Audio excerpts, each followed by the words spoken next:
اللهم صل على محمد وآل محمد. اللہم صل علی محمد و آل محمد. میرے تمام سننے اور دیکھنے والے مومنین اور مومنات کو میری طرف سے میرے چینل ناطق قرآن کی جانب سے السلام علیکم. اللهم صل على محمد وآل محمد. رمضان کا چاند جب نظر آتا ہے، رمضان کی تیاریاں ہم نے رمضان سے پہلے شروع کر دی ہوتی ہیں، کیونکہ ہم مساجد میں ہمارے علماء بیان کرواتے ہیں کہ یہ رجب اور شعبان کے جو مہینے ہیں یہ رمضان کی تیاری کے مہینے ہیں. معصومین علیہ السلام کے فرامین ملتے ہیں کہ اپنے آپ کو ان 2 مہینوں میں تیار کرو کہ رمضان کے قابل بن سکو. اور جب رمضان مبارک کی موسم آ جاتا ہے اس میں ہم قدم رکھ لیتے ہیں، اور پھر جو بعض نصیحتیں، جو فضائل اور فضیلتیں ماہ رمضان مبارک کی بیان کی جاتی ہیں، اس کے اندر یہ بتایا جاتا ہے کہ اس مہینے میں خدا گناہوں کو معاف کرتا ہے.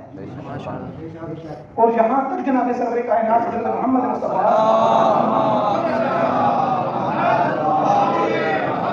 ارشاد گرامی موجود ہے کہ بدبخت ہے وہ شخص کہ جس نے اپنی زندگی میں ماہ رمضان پایا اور اس کے نامہ اعمال میں رمضان گزرنے کے بعد بھی گناہ باقی رہ گیا. رمضان بھی پا لیا، رمضان ختم ہونے پر اس کے دامن میں گناہ بھی باقی رہ گیا. مولا فرماتے بدبخت ہے وہ انسان. گناہ معاف اتنے زیادہ ہوتے ہیں کہ ہم شمار نہیں کر سکتے. پروردگار ہمارے ایک ایک عمل میں ماہ رمضان المبارک میں ہمارے گناہوں کو معاف کرتا ہے، درجات کو بلندیاں کرتا ہے، اور ایک ایک عمل کو ضائع نہیں ہونے دیتا، یہاں تک کہ ہماری سانسوں کو تسبیح شمار کرتا ہے. ہم جو سانس لے رہے ہیں وہ تسبیح ہے. اب حق بنتا ہے نا مومن کا کہ یہ جو سانس پروردگار تسبیح شمار کرتا ہے وہ سانس گناہ میں نہ نکلے، ماشاءاللہ، وہ خدا کی معصیت میں نہ نکلے، وہ کسی ایسے عمل میں، کسی ایسی جگہ پر، کسی ایسے مقام پر کھڑے ہو کر نہ نکلے جس پہ خدا محمد مصطفیٰ صلی اللہ علیہ وسلم اور خود جناب علی علیہ السلام ناراض ہوں. ایسی جگہ پر اپنی سانسوں کو بھی ضائع نہ کریں. کیوں؟ اس لیے کہ پروردگار نے آپ کی سانسیں گن کے رکھی ہیں. خدا نے رزق گن کے رکھا ہے کہ کون کتنا کھائے گا، کون کتنی سانسیں لے گا، اور انہی سانسوں کو خدا تسبیح شمار کرتا ہے اس مہینے میں. لیکن تمام میرے دوست، میرے بھائی، میرے بزرگ تشریف فرما ہیں، یاد رکھیں زندگی پروردگار نے 60 70 80 سال کی عطا کی ہے نا، اور ہر سال بھی اگر روزے رکھ لیے، بہترین طریقے سے رمضان المبارک انجام دیے، پھر بھی یاد رکھو گناہ صرف وہ بخشے جاتے ہیں رمضان میں جو آپ کے اور خدا کے معاملات ہیں. صرف وہ گناہ بخشے جائیں گے جو آپ کے اور خدا کے مابین ہیں. آپ نے اپنے معاملات میں، عبادات میں کوئی کمی کی ہے، خدا درگزر فرمائے گا. آپ نے کوئی مکروہات میں، کوئی مستحبات کے اندر اونچ نیچ کی ہے، خدا درگزر فرمائے گا. مگر یاد رکھنا پوری زندگی روزے رکھتا رہے مگر کسی ایک شخص کا حق مارا ہوا ہے نا تو وہ پھر رمضان معاف نہیں کرواتا. حقوق العباد جو سب سے زیادہ انسان کے لیے باعث جہنم اعمال بنتے ہیں وہ بندوں کے حقوق ہیں. نعرہ تکبیر، اللہ نعرہ رسالت، یا رسول اللہ، نعرہ حیدری، یا علی، نعرہ صلوات.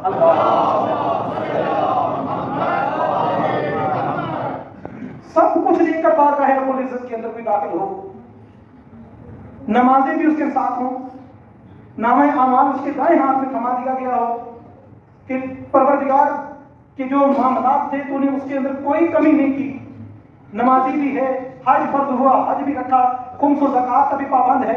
مگر جب کیا یہ کسی مومن کے ذہن میں، کسی شخص کے ذہن میں یہ آتا ہے کہ جس کے پروردگار کے سامنے جو بندہ حاضر ہو اور اس کے نامہ اعمال میں ہر نیکی عمل موجود ہو، نمازیں بھی ہوں، روزے بھی ہوں، حج اور زکوٰۃ بھی ہو، ہر چیز موجود ہو، اور وہ شخص جب فیصلے کی گھڑی آئے تو پروردگار اسے جہنمی قرار دے دے.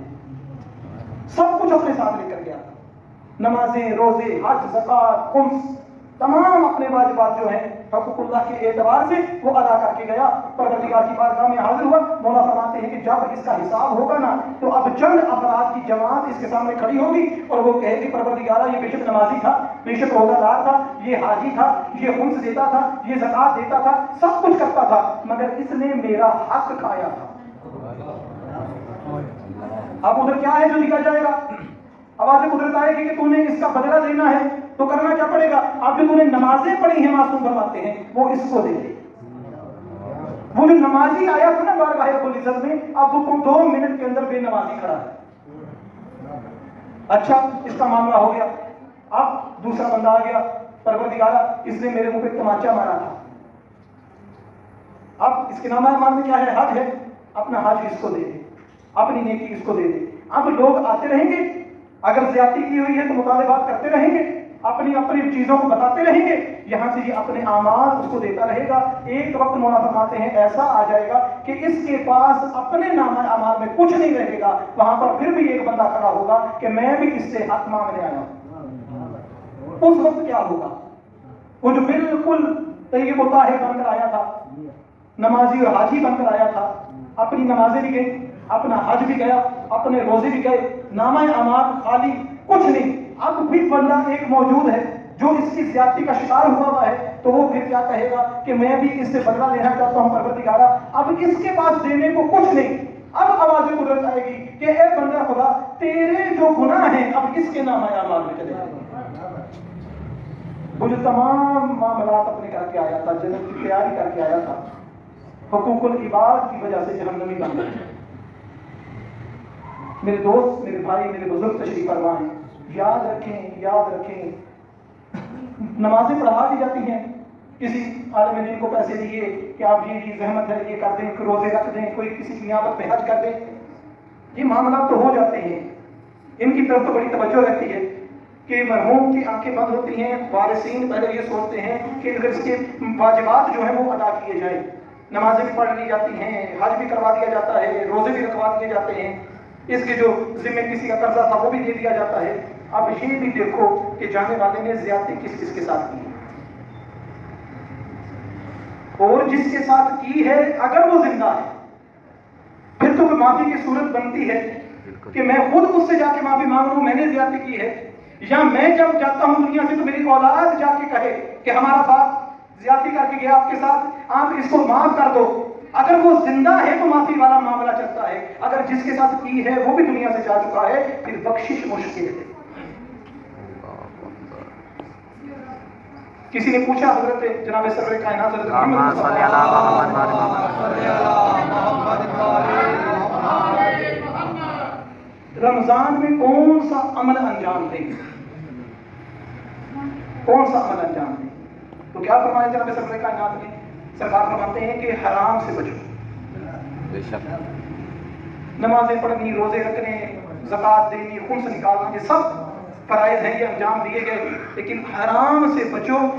جتنے مستحبات ہیں، جتنے بھی مستحبات ہیں، حرام سے بچنا سب سے زیادہ افضل واجب میں سے۔ کوئی شخص نماز شب اگر نہیں پڑھتا، نماز شب کو ترک کر دیتا ہے، مستحب ہے نا پڑھنی، لیکن صرف یہ سوچ لے کہ جو لقمہ کھا رہا ہوں یہ حلال کا ہے یا حرام کا۔ نماز شب چھوڑنے سے جہنم میں نہیں جائے گا، البتہ وہ لقمہ حرام کھانے سے اس کو جو عذاب بھگتنا پڑے گا۔ معصوم فرماتے ہیں جناب امیر المومنین علی بن ابی طالب علیہ السلام کا ارشاد گناہ کا ذائقہ ختم ہو جاتا ہے مگر اس کی تاثیر قیامت تک باقی رہتی ہے۔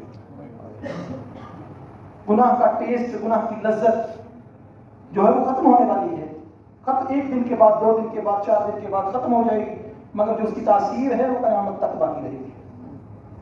جتنے میرے بھائی یہاں پہ میرے بزرگ موجود ہیں، میں خود سب سے پہلے معاملات جو لوگوں کے ساتھ کیے ہیں ان کو خود اپنی زندگی میں کلیئر کرنا ہے۔ اگر بخشش چاہتے ہیں، کوئی سفارش جناب سرور کائنات بھی نہیں کریں گے، جو کسی بندے کی زیادتی کا شکار ہوا ہوگا جناب سرور کائنات نہیں بخشوائیں گے جب تک کہ وہ خود معاف نہ کرے۔ شفاعت حضرت امام حسین علیہ السلام چاہتے ہو، شفاعت جناب سیدہ فاطمہ الزہرا صلوات اللہ علیہا، اپنے آپ کو اس قابل بناؤ کہ وہ ہماری شفاعت کرنے میں بھی فخر محسوس کریں، ان کو یہ نہ لگے کہ میں کن کی شفاعت کرنے جا رہا ہوں۔ اپنے معاملات کو خود اس زندگی کے اندر، اس دنیا کے اندر لوگوں کے ساتھ کلیئر کر کے جائیں۔ کسی کے ساتھ اونچا بولے ہو، کسی کو گالی نکالی ہے، کسی کا حق کھایا ہے، یہاں پہ کلیئر کر کے جاؤ، آگے نہ یہ بخشا جائے گا نہ معاف کیا جائے گا۔ کوئی تسبیح ایسی نہیں ہے جو حقوق العباد معاف کروا دے، کوئی سجدہ ایسا نہیں ہے جو حقوق العباد معاف کروا دے۔ حقوق العباد فقط وہ عبد ہی معاف کر سکتا ہے جس کے ساتھ زیادتی کی گئی۔ صلوات پڑھیں محمد